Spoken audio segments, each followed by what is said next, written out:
Ladies and gentlemen, welcome to our show Piano Cafe Virtual Connect. Today, we are introducing you international heritage and culture. Today, our guest, Mr. Crish Flynn, and another guest, Mr. Taufiq Rahman, General Secretary, PATA International Chapter. Mr. Crish Flynn is president of World Tourism Association for Culture and Heritage. Today, our main topic, we want to introduce and introduce our culture and heritage. That's why we given our topics international culture and heritage connect. Sir, welcome to our studio. How is you today, sir? I'm fine, and thank you for inviting me to be part of the show. Greetings to you and greetings to all the listeners and watchers. It's a beautiful evening here in Sydney, not quite as warm as it is there. We're only about 4 degrees right now, but it's nice to be with you. Okay, sir, thank you. Our guest, Mr. Taufiq Rahman, she's join soon. He's now entering. I getting the message, and at the beginning, I want to present something, and I want to introduce in our Bangladesh your World Heritage, World Tourism Association of Culture and Heritage. Today we talk with you about your organization, when your organization is forming and how you form the this organization. Can you describe little how you form this organization? I know you are the director of PATA International. Last 15 years you acting as acting director last 15 years. How was the day on that time? Okay. Well, yeah, I've been around international organizations such as PATA and UNWTO and various others for quite some time. And basically, part of my job was to travel, not just in the Pacific where I'm based, but around the world, and to present at conferences and to do numerous research projects and projects that were designed to help build tourism that is going to support local culture. Now, back in 2016, I began to research the trends that were happening around the world in terms of growth. And this was particularly to do with over-tourism and the impact over-tourism was having on the fragile cultures around the world. And it became very apparent that when we start to look at just one demographic, and that is the millennial demographic, the number one thing that millennials want to do, not just in Asia, but around the world, is to have a true, authentic cultural experience. And that's good. But obviously, when we start to look at the numbers of how many millennials are going to be traveling over the next 5 and 10 years, then it became a problem. So when we started to research this, we realized that in the next 5 years, there would be over 100 million millennials traveling around the world, predominantly originating in Asia. Now, the impact this would have on cultural heritage assets around the world and cultural environments around the world could be devastating. And there were no checks and balances in place with any of the organizations, PATA included, to protect these valuable assets. So what we did, I approached UNESCO, I approached UNWTO and various other organizations around the world to see what we could do to try and put some protections in place. There were no recognized codes of conduct. There were no ethical standards. And of course, what I had seen with my own eyes traveling around the Pacific and around Asia in particular was the erosion of these cultural and heritage assets due to over-tourism and due to exploitation. So it became very obvious that there was no organization in the world that was tasked to protect these cultural heritage assets. And of course, when you think about culture, and when you think about the history and the heritage and the ancestry of a country, as we start to live in a homogenized world, the only thing that will separate you in the future is your culture. So this is why it's so important to protect your cultural heritage, because once it's gone for good. And of course, we can't have that. I'm just getting a signal off the screen there. So what I decided to do when I received no positive support, or there were organizations that weren't capable of doing this because their mandate was so broad, I made the decision to leave PATA and to form the World Tourism Association for Culture and Heritage, because I knew that if this wasn't done, if these things weren't put in place, and if we didn't create a structure that allowed the industry to, first of all, understand what was required and the urgency that was required to try to protect these valuable assets, then we could expect to see more erosion in a very quick time. So that is how we formulated the idea of building the World Tourism Association for Culture and Heritage. Now, if you've been onto our website and you've had a look at the kind of things that we do, and you look at our mission and you look at our team, you will notice that we have what is arguably the best team of experts in terms of tourism, marketing, culture and heritage, and also the academic aspect of culture and heritage. And this is one of the critical things that has been missing from tourism for many years. We focus on education and training in tourism. We don't embrace other disciplines within academia. And if you look at the Academic Association for Culture and Heritage, they have almost 3,000 members around the world. They produce incredible data. They have incredible reach within governments. They have amazing training schemes that they could utilize right the way around the world. But nobody within tourism has reached out to embrace what they're doing from an academic side of things. So when you look at my board, when you go on the website, you will see, I think the first picture, I think, is Mr. Professor Thomas Bauer. Now, Professor Thomas Bauer wrote the Sustainability Tourism Plan for Antarctica. This is the level that we have within our organization. So we began the organization, we created the codes of conduct for the industry to follow. We created the codes of ethical standards for the industry to follow. And what these do, Faisal, is they provide a very simple template for the industry, for government, and for stakeholders to follow that ensures both the protection and the preservation of cultural heritage assets, but also the ability to grow tourism responsibly and have an equitable distribution of revenue. So it doesn't just go to the wholesalers, it doesn't just go to the key tour operators. Percentages have to go back to the community. They have to go back for the protection of the assets that they are actually promoting around the world. So that is the story of how we came about.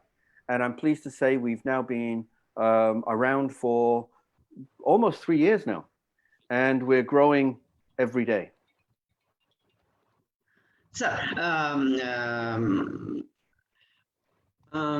why not your organization focus Bangladesh? Any member in your association from Bangladesh? I checked today, and unfortunately, we don't have any members from Oh, Bangladesh. that is very, very disheartened life, because we have lot of archaeological monuments. I want to show, if you give me the permission, then I want to present a presentation. If you agree, please. Absolutely, please. You want to see? Of course. Okay, sir. Just give me a 5 minutes. I want to show that. Not a problem.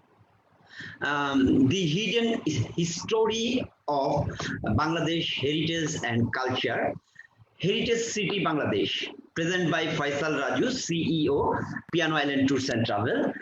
At first, I want to show that is Ahsan Monjil. Now it's a museum. This is completed in 18th century. Constructed. Now it's a very big heritage and archaeological monuments called is Ahsan Monjil. It is now in Dhaka. Dhaka is old Dhaka and new Dhaka. This is estate in old Dhaka. Beside the river of Buriganga, and this is their archaeological sites pictures, and here is the Panam city in Narayanganj. Now it is the heritage site declared from UNESCO. Panam city. This is the old capital city in Bangladesh, Narayanganj. And another one is Sonargaon Museum. This is also in Narayanganj. You see, this is at the Hajiganj Fort. This is water fort. Once time it called Khijirpur Fort. This is the near western bank of Shitolokha River. And another one is the tomb of Bibi Mariam, the Ishakha daughter. The Emperor Ishakha, his daughter, Bibi Mariam, her tomb is here. This area name called is Hajiganj. Sir, I take a time, Mr. Taufiq Rahman with us. Just 1 minute. Welcome, Mr. Taufiq Rahman, General Secretary, Pata Bangladesh Chapter.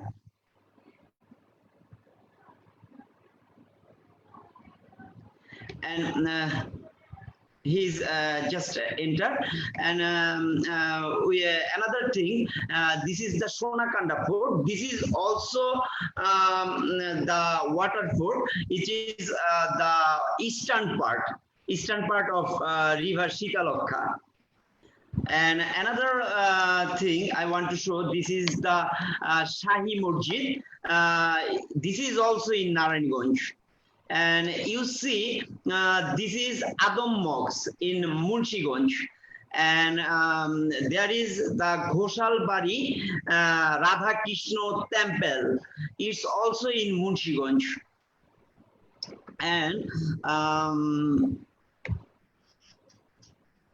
another thing, this is Radha Krishna Shiv Kali Temple.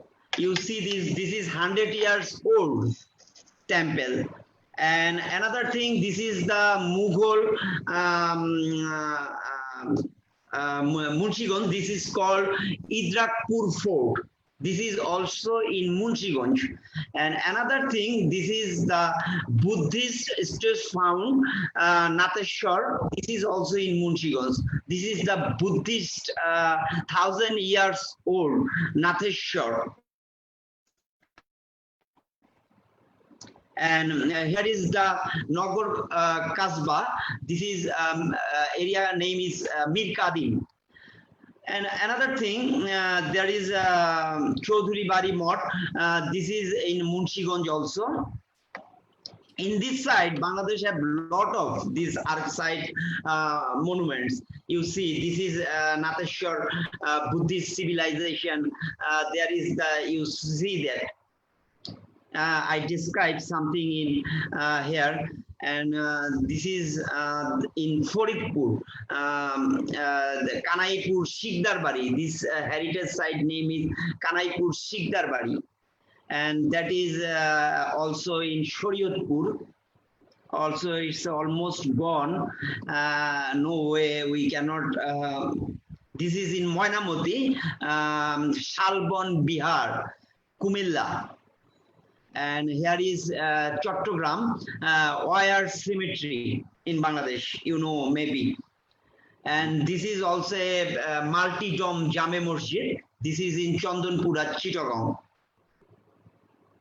And you see Bhasu Bihar, Bogura.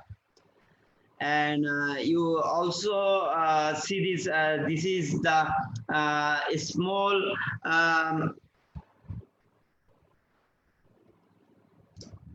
this is Putia Rajbari. You see this. This is the temple, small temple, and there is the Rohanpur, Rajshahi. This is Putia Rajbari, and this is Nator Palace. This site, 17th centuries. This is this heritage site. This is Uttara Ganabhavan in Nator. 180 years, maybe it's 18th century. This site. And many have a lot of these, like this pillar, Dibar pillar, Noga, and this is the Mohastan Gor, Sompura Mahabihar Noga, and this is Kusumbo Mox Noga, and another thing. This is a small gold mosque, Chapai Nababganj. This is Darashbari Mosque, Chapai Nababganj. And this is also another mosque in 14th century in Chapai Nababganj. And this is Lakotia Jomidar Bari, Borishal.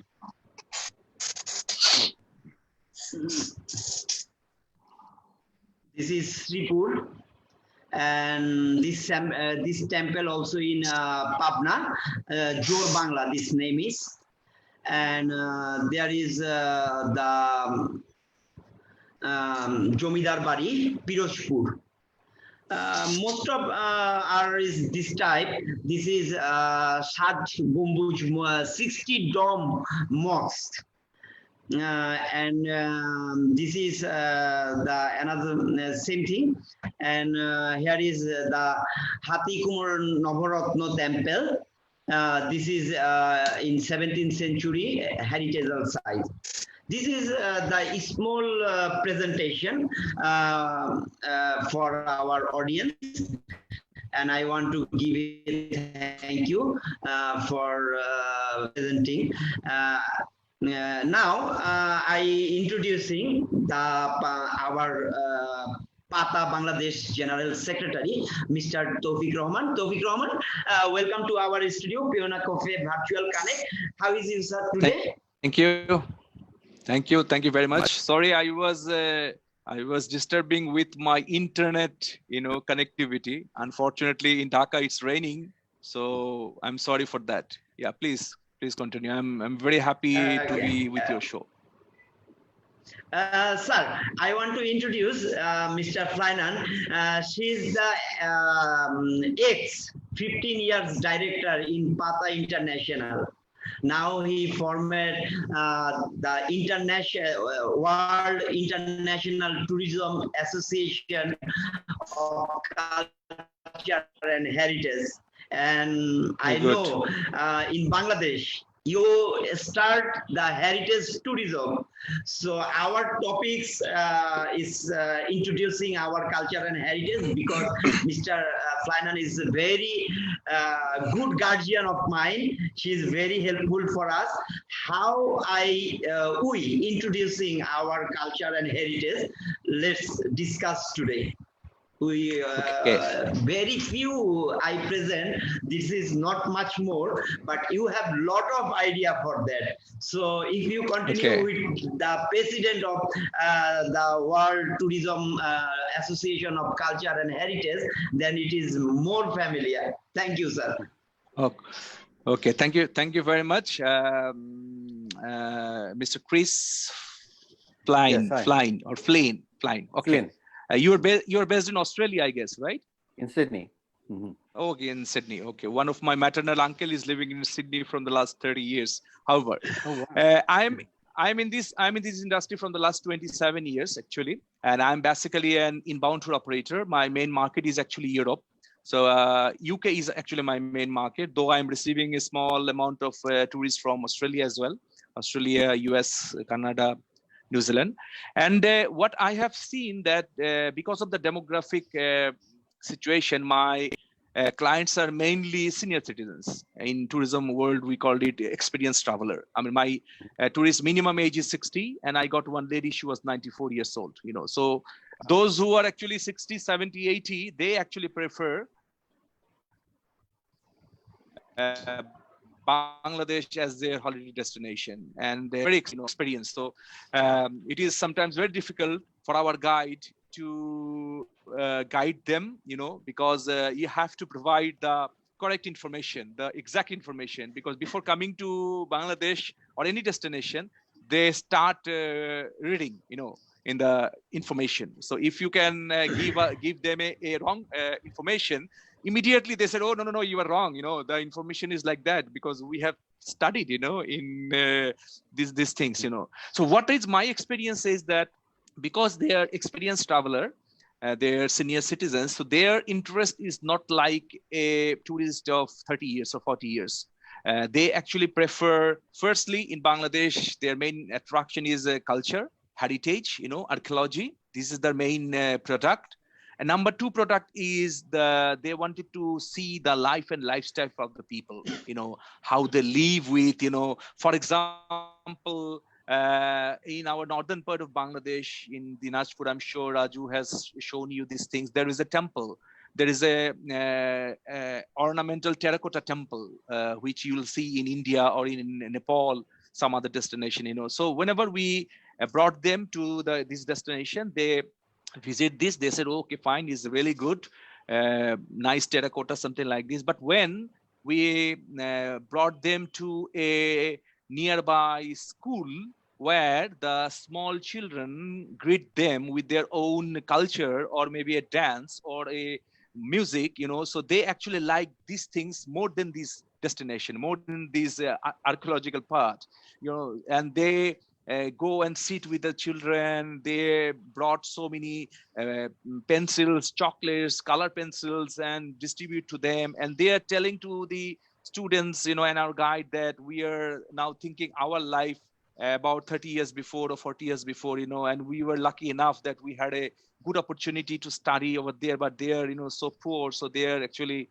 studying in a very, you know, ill manner. So that actually attracts them. And whenever we walk down to the village road, you know, and whenever we see a old woman is trying to cook for their lunch or dinner, you know, so sometimes these our tourists are requesting our guide that can you go and ask or request this lady to take a picture with us. So, and in our Bangladeshi lady, you know, they are, you know, maybe very tired or sweating, you know, but whenever they see a tourist, a foreign tourist, they just come, stand, you know, and take their clothes with a befitting manner and with a smile face, they wanted to take a picture.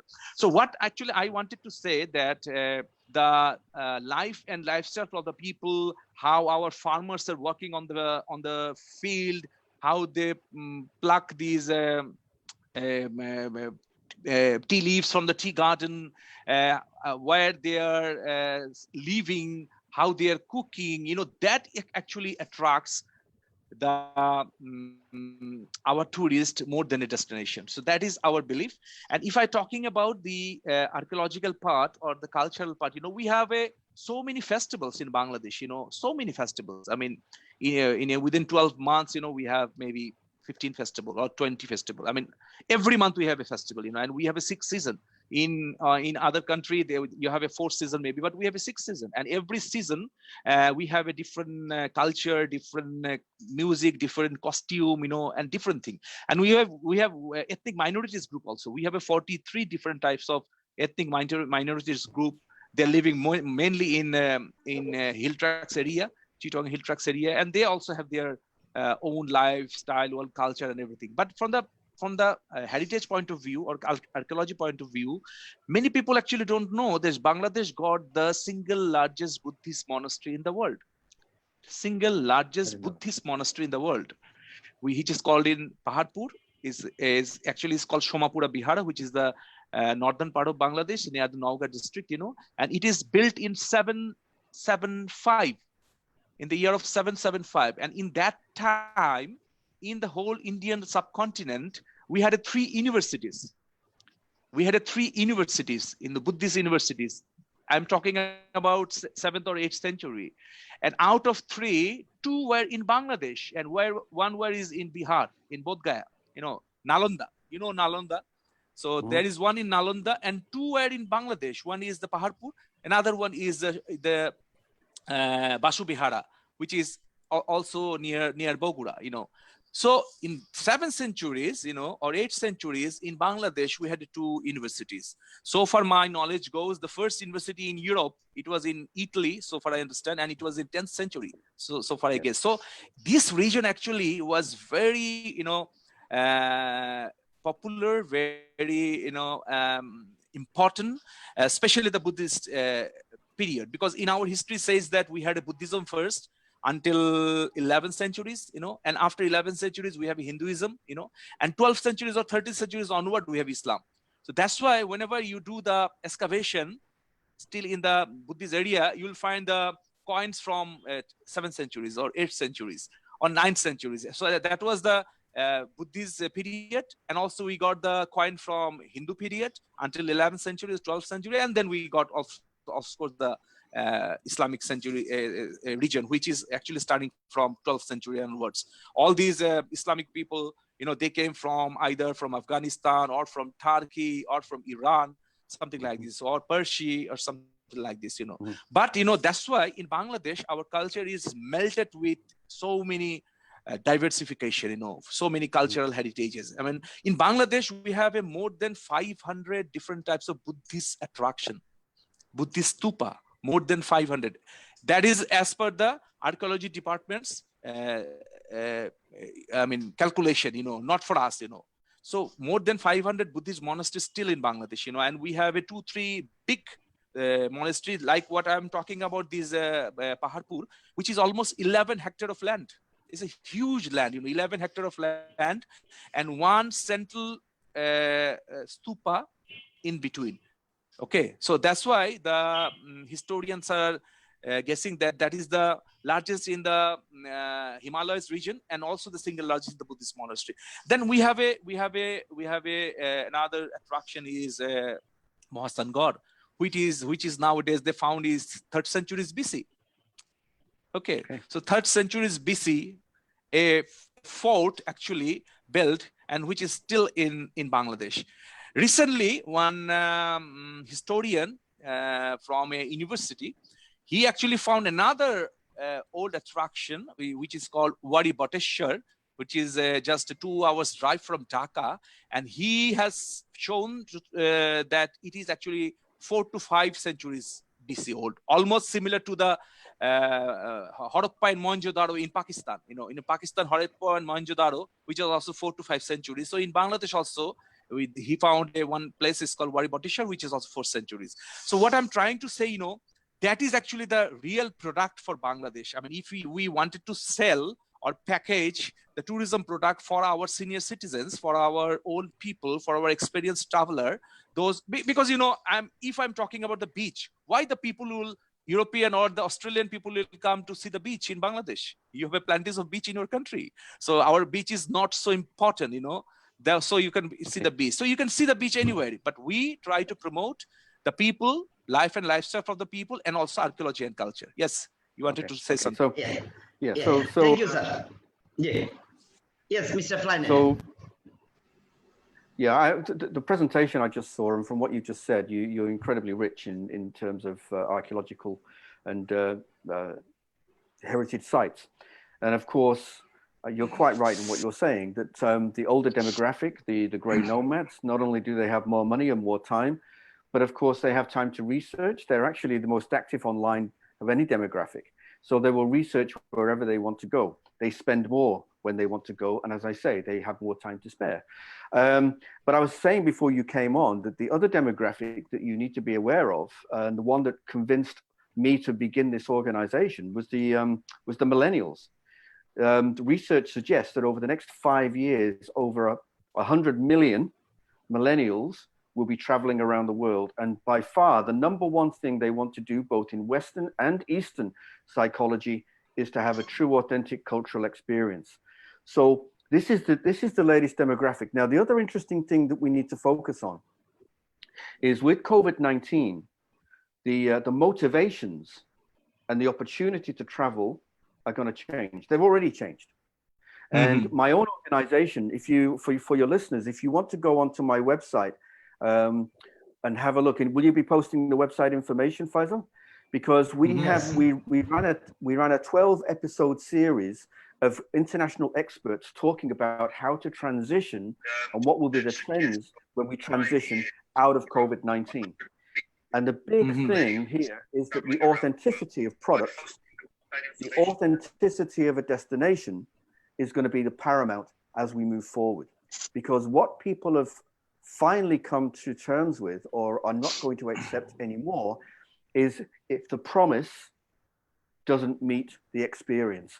And how often have we seen, beautiful pictures of the pyramids or beautiful pictures of Venice when there's no one around, and when you arrive there, there's 10 million people trying to climb a bridge, So what we need to do is we need to promote our cultural heritage sites in a way that drives social connectivity, as you quite rightly say, that builds pride in local community, because often what we find when I travel around the world is that when people are living in an environment and they see it every day, they don't necessarily understand the significance of what it is they're living around.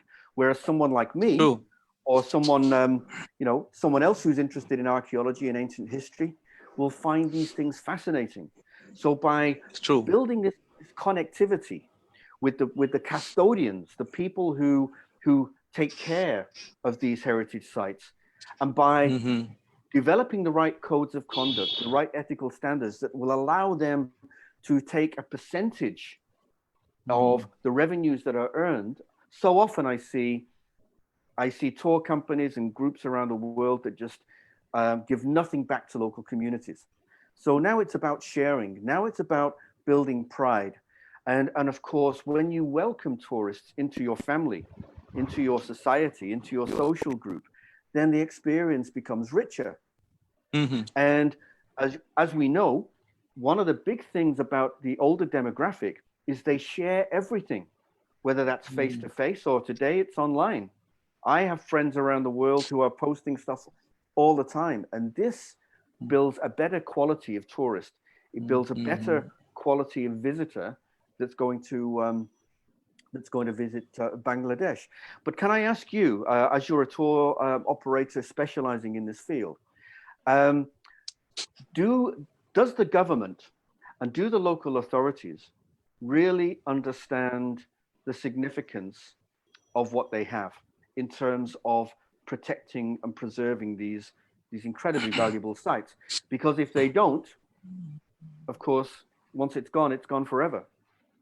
There's no getting it back. Okay, I understand. I got your point. If you are talking about 10, 15 years before or 20 years before, my reply was no. Okay. But in 2010, we have a Bangladesh Tourism Board form, and it was actually a pressure from our private sector that we want a tourism board which should be a private-public partnership platform, and it was formed in 2010. So that is a good thing. Though, the tourism board is young, they are striving, they're facing so many challenges, because what is the main problem in Bangladesh regarding tourism? The tourism is at all not the priority sector for the government. Like we have a priority is our food safety, our security, our, so many other things, So tourism, if you can calculate, it is out of 10. It's more than, is not even a priority in the top 10 sector. Though we have, the people who are involving with the tourism sector, especially a guy like me, because we have a association, we have a Tour Operators Association of Bangladesh, which formed actually in the year of 1992. And at this moment, we have almost 700 members, those who are actually practicing inbound, outbound, and domestic, So the private sector actually is showing their keen interest, to promote. And also what you are talking about, the preservation, I can tell you that, 10 years before or 15 years before, the local community who is living in the near the Paharpur monastery, Buddhist monastery, or the sites, they were actually not much aware about a small brick. For example, the small brick of that area, for other people, or maybe for the local people, it is a small pieces of brick. But the historians, like you people, it very well that this brick actually a valuable thing, and it is built in 3rd centuries BC. So you cannot compare this brick with your money or something like this, But I can tell you, because of the private sector's movement, from the last 10 years, 8 to 10 years, the local community, local people are much aware about the tourism benefit, because the private sector, some of our private sector, like for myself, I did a 2 community-based tourism training with the help of Bangladesh Tourism Board. One is 2010 and another one is 2014. And we prepared some homestays also near the area within 1 or 2 kilometers. We have selected 15 families, local families, where people can go and stay for overnight, share their experiences, and why? Because in that area we didn't have a good accommodation facilities. So what I thought, some of our tourists wanted to spend their night over there, But unfortunately, since we don't have any good hotels, and it is very difficult to build a hotel within a year, so I thought, okay, why don't we go and prepare some small local families for homestays? Because in this area, India, Nepal, Bhutan, homestay is very popular.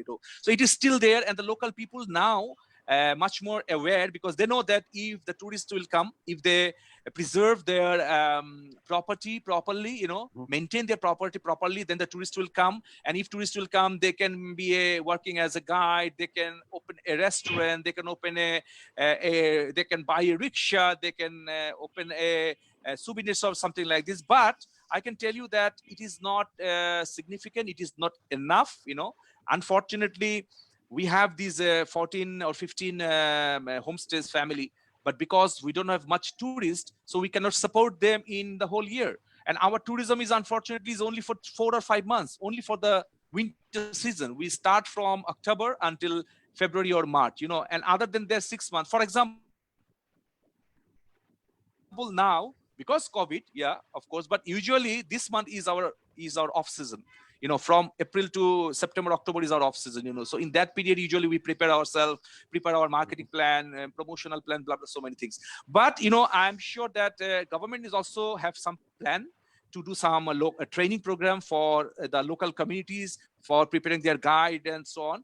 But I can tell you that it is not enough. I mean, as a tour operator, I can say, but the private sector people like us, we are trying our level best, to convince the local people to give them some money. For example, during this COVID period, government also has their plan, but we from our association and also from our private sector, from our Pata Bangladesh chapter, also from TOAB, and also we have our another identity, which is called PP, Projanmo Porishad, which is also a socio-cultural organization. We donated some money to the local communities. We donated almost Bangladeshi Taka 300,000, which is $5,000 to $6,000 US, and we have given some money to the local guide who is working, the local vendor, the transport driver, the boat driver, everybody, you know, because a 1,000 taka, which is almost $10 or $15, which is nothing to us maybe, but $10, $15, a people who is living in a hill area or in local area, he can buy, I mean, 10 kgs of rice, you know, or 15 kgs of rice, which is almost their one month food. So we are, from the private sector, we are trying our level best, though I'm sure that it's not enough. But you're very right, you know, the local community is trying to convince themselves for this tourism, but unfortunately it's not enough. From the private sector, it is our always demand, you know, we are pressuring to the government, just please come forward and help these poor people or local people. But, you know, because the tourism is not the priority, unfortunately, sometimes we are deprived, you know, we are not getting enough support from government. Thank you, Taufiq bhai. Yes, sir. This is very close. Our time is almost finished now. Oh, I can give 10-15 minutes, no problem, Raju. I have to go. It was nice, really. Yeah. Okay. Can I just respond to Yes. Yes. One of the things we do as my organization is, because we are independent, because we are not located in any one country, then our interests are different, and our priorities are a little bit different. So when we work with governments and industry in different parts of the world, we will go in with a completely independent point of view, because what tends to happen is governments, if somebody goes to a government, particularly in tourism, they usually sit back in their chair because they know you're going to be asking for something, and they usually think you're going to be asking for money. So there's a resistance immediately before you even start the conversation. When you actually have an organization like my organization, I will go and meet an ambassador, a prime minister, a senior government official, and I will have no personal skin in the game, as we say. I will have just an independent point of view that is formed by a group of experts in terms of how we develop responsible and sustainable cultural heritage tourism. And what we will do is we will work with the government to convince them of, first of all, the need to do this. And I'll give you one example. There was a bit of an issue here only a few weeks ago. You may have seen it in the press. I was quoted on this quite often, where a mining company in Western Australia blew up a 46,000-year-old sacred site from the Australian Aboriginals. Oh. And nobody knew anything about it until it occurred, apart from the local government. They gave them the license. So imagine, we have, like you, we have thousands of sacred sites around Australia to destroy something that is 46,000 years old. Now, if you'd have put a fence around it and you'd have encouraged tourism, the money they made by digging out that iron ore out of the ground, you would make that 1,000 or 10,000 times over by developing tourists, because that thing would exist for the next 40,000 years, if you know what I mean. People will be visiting, paying their money, and you can grow tourism, and you can protect assets like this by developing responsible tourism practices. I'll give you another example of things that we need to consider, and the kind of work that we do with destinations. On Easter Island, I'm sure we're all familiar with Easter Island, Rapa Nui, with the giant statues, moai heads. Well, of course, they recognized that tourism was going to be very good to build their tourism economy, to help grow their society and provide better benefits for their local community. So they have less than 6,000 population on Easter Island, and in 2018, they managed to welcome just over 100,000 tourists. What they hadn't thought about is how they were going to manage this. So now they have to deal with 20 tons of garbage every day that they never thought about. And when you're on a tiny little island in the middle of the Pacific, you have to burn it, which is really bad for the atmosphere. Anything that can be Yeah. recyclable, anything that can be recycled gets flown out to Chile on a plane every day. So what I'm saying is the reason we have the experts that we have within our organization, and these are both industry, they are cultural and heritage experts, and they're also academics. The reason we have this mix is so that we can develop programs and we can develop strategies that have the interests of the local community at heart. And what I mean by that is with many reports that are done by, you know, the World Bank or the Asia Development Bank and what have you, and they get a consultant to come in and do these reports, very rarely do they take into consideration the capacity of the destination and the people around there to actually achieve what's in these reports. They don't take into consideration the cultural aspects of a local society and a local population. And this has been a missing piece of the jigsaw for a long, long time. So we are now fixing that. So we're working with quite a number of destinations around the world now to develop these programs, but more importantly, to be a go-between, a conduit between the tourism industry and the government, because we have nothing to prove. We're just there to try and support your industry and help you grow your industry responsibly. Very good, very good, very good. And I can tell you one important thing is, you know, the good news is, you know, at last, Bangladesh Tourism Board decided to publish a tourism master plan, you know, because unfortunately we didn't have any master plan. And for that, you know, a group of local experts and also foreign experts, they actually is given to an Indian company, but our main team leader he's a Scottish guy, Benjamin Carey, you know, he's living in Scotland, and also some French people, also the local people. We have a team, you know, a 19 people team, you know, and they are actually planning to form or to present a master plan within the next 18 months, you know. And unfortunately, I'm also one of the members for this master plan team as an inbound tour operator expert. So I'm sure that if they can prepare this master plan for the tourism industry, for the tourism board, the scenario will be changed. But unfortunately, because of the COVID, the work is completely stopped, you know. But we are very helpful from the private sector point of view.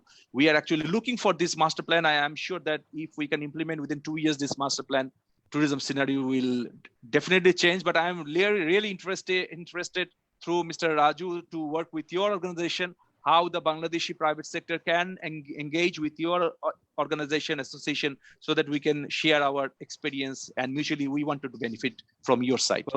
Well, please keep in touch, because of course cultural heritage is it's all we do. That is it.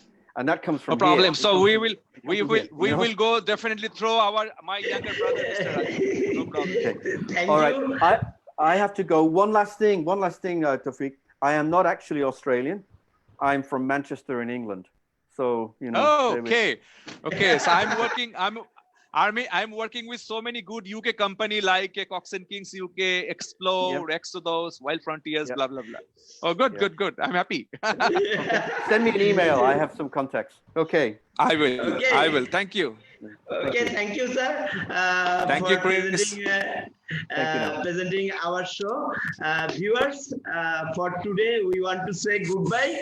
And Mr. Karis and Taufiq Rahman, thank you for coming our show. And now, goodbye. Thank you, sir. Thank you. Thank you. All the best. Bye-bye. All the best now. Bye-bye now. Bye-bye. Bye. Bye.